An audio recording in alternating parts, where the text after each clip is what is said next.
So then, to conclude,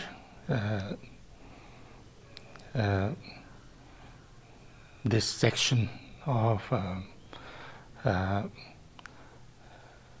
feeling myself and others equal, or trying to train in that. This is number 110 to, I think, 10, 11, 12, maybe 3 stanzas. Tevi chitra chunga na minyeli chung dosonga. Tegin yela sonsento niji sen tetra shas. That is Tibetan.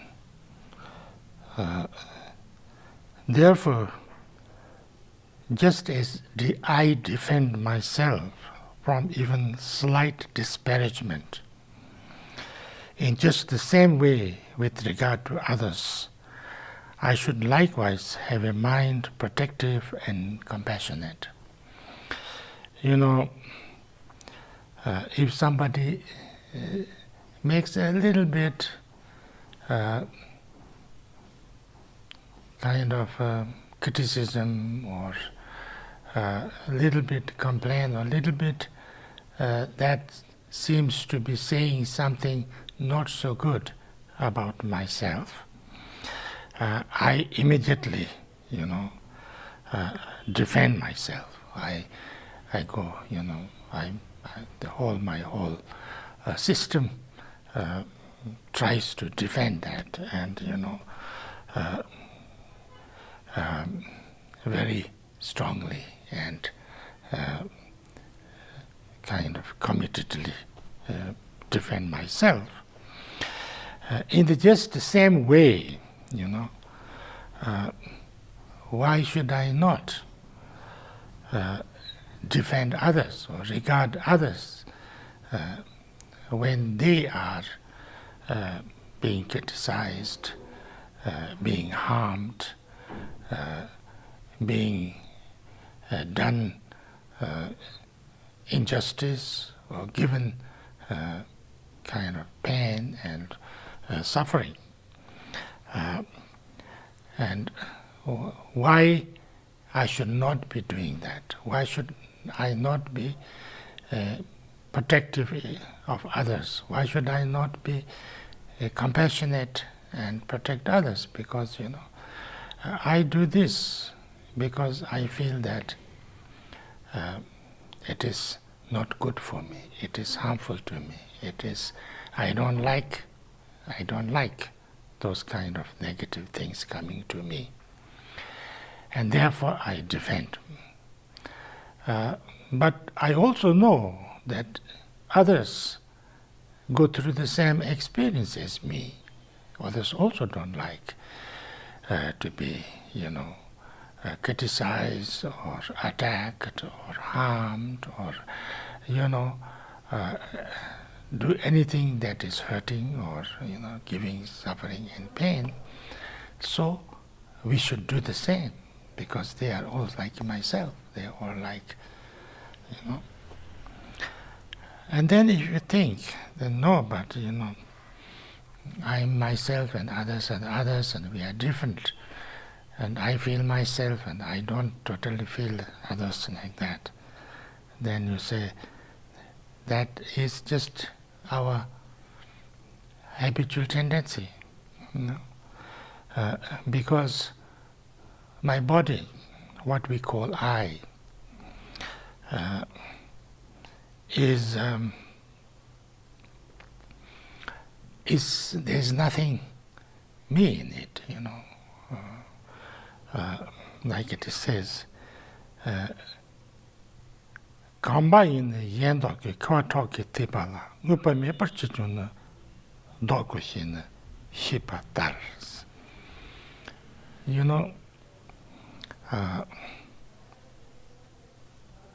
What it means to say is, in English, the drop of sperm and blood belong to others, my body is made originally with the sperm and blood of my parents. And then, it grew up in my mother's body. So I don't have anything there as me. And it also changes. It changes all the time. And, all the cells multiply and they grow and they die and, like that. But I call it myself and I take it as myself. I strongly feel it and hold it as me.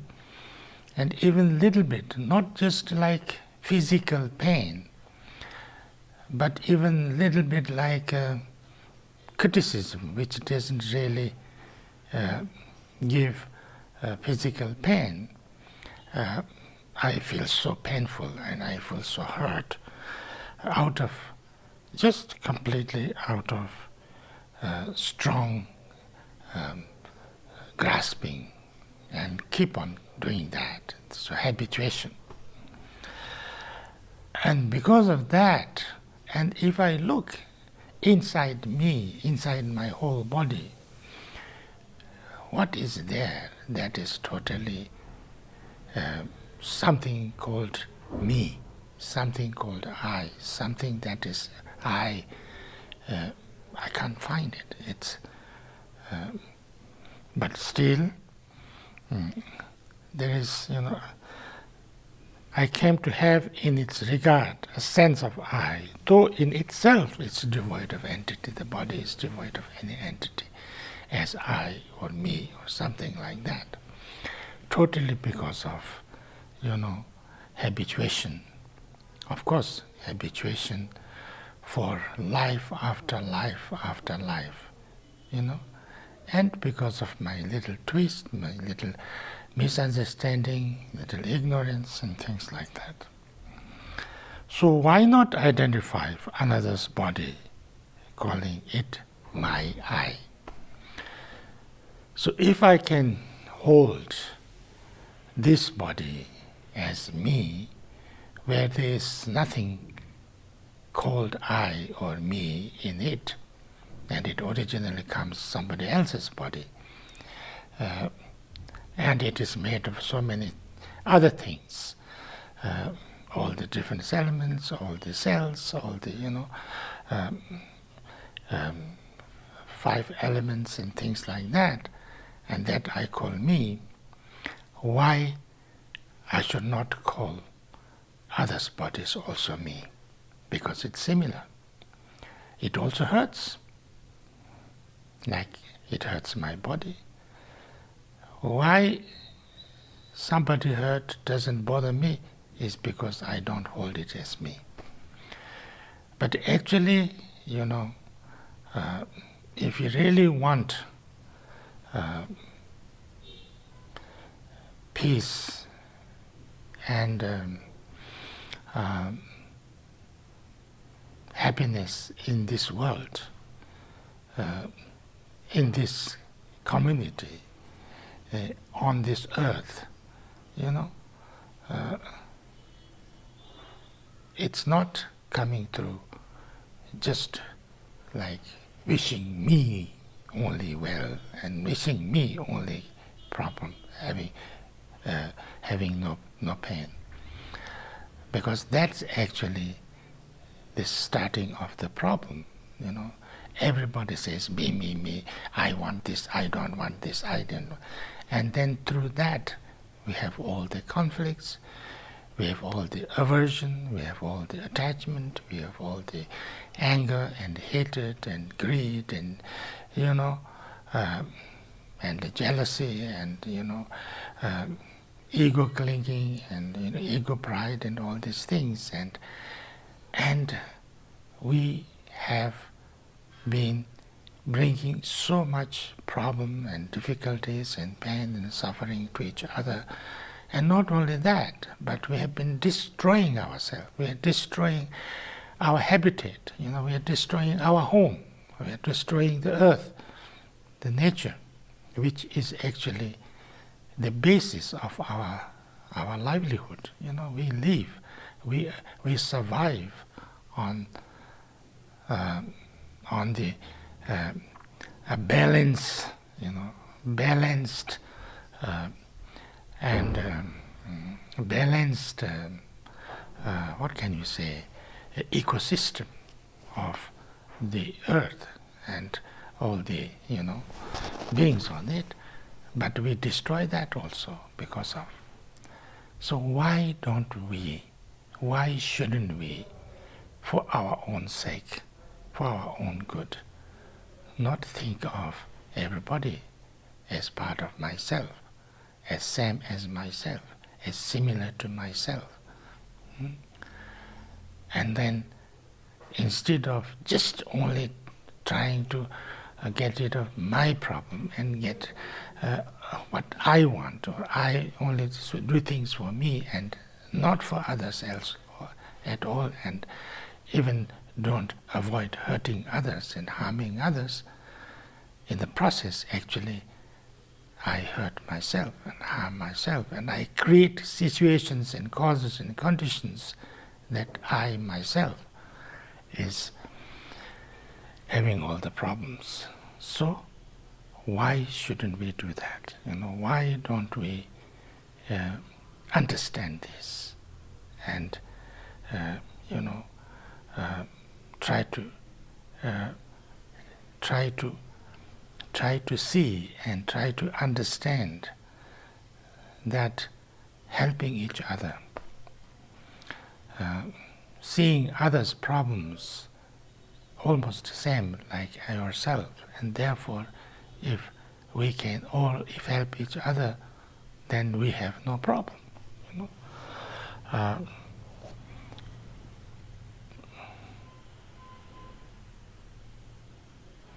And so why not identify another's body, calling it my I?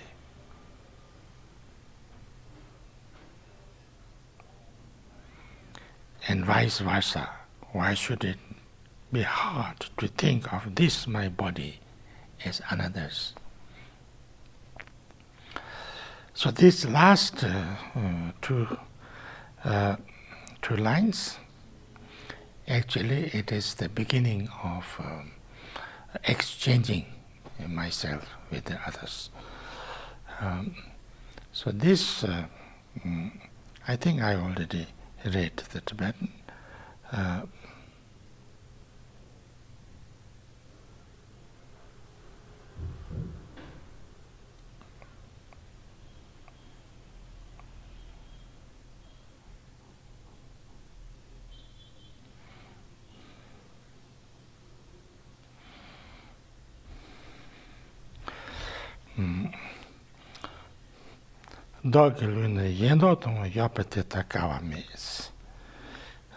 Yeah, this is, you can the last first two lines you can put it up or down, doesn't matter. So in the English, and vice versa, why should it be hard to think of this my body as another's? Because if I can think about my body same as others, then I would care, that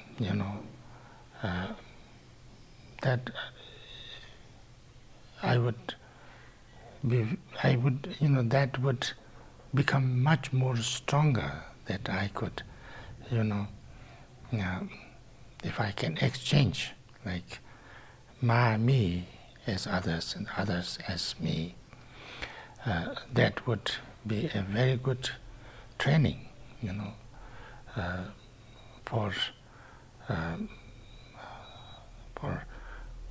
first a little bit lessening our self-centeredness and selfishness, and second, to be more aware and more understanding of the problems and sufferings of others, that I could actually be much more aware, much more clear. And thereby, my compassion would be not something like, I'm doing so good, I'm so great, because I try to help somebody. Not like that. But, why not? Why not? Because, helping others or bringing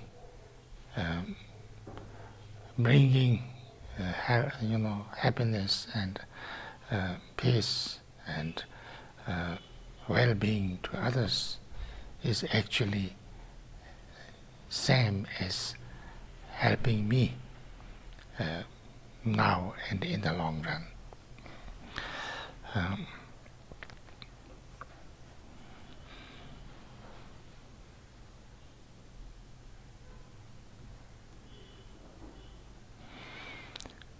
So then we come to the next stage, that is meditating on or practicing on the exchange of myself with the others. This is, in Lojong practice, in mind training, we do this, taking on the sufferings of others when you breathe in, all the problems and difficulties and sufferings, and then feel that everybody has become free from all this pain and suffering and problems and difficulties and sickness and unhappiness and things like that, because I took on. And then I purify that, or it is being purified in myself by my natural,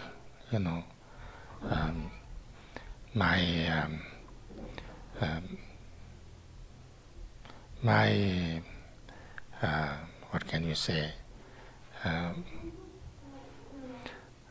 my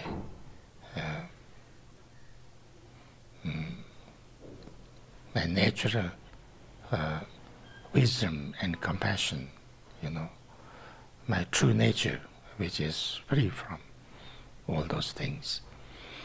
And then I breathe out. And when I breathe out, I visualize, I feel, I try to experience that all my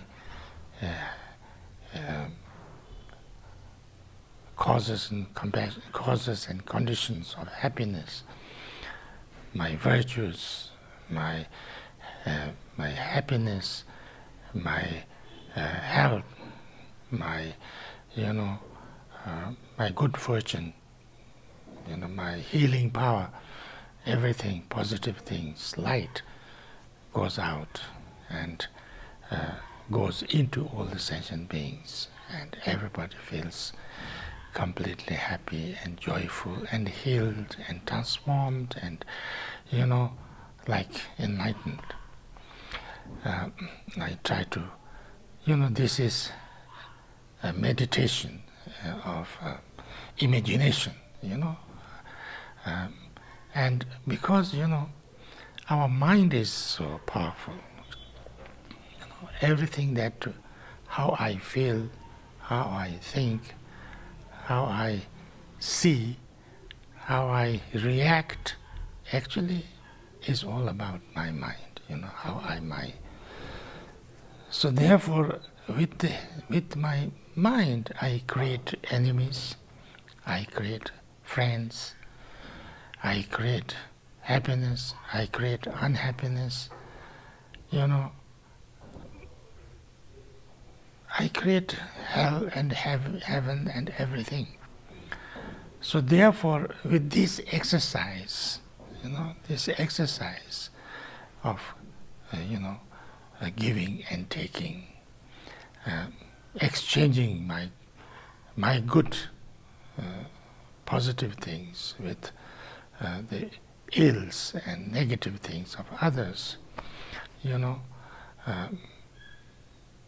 I work on reducing my self-centeredness, my ego clinging, and therefore all my negative emotions and habitual tendencies, and at the same time generate kindness, compassion, and also joy of giving, and rejoicing, and learning how to be in peace, letting go.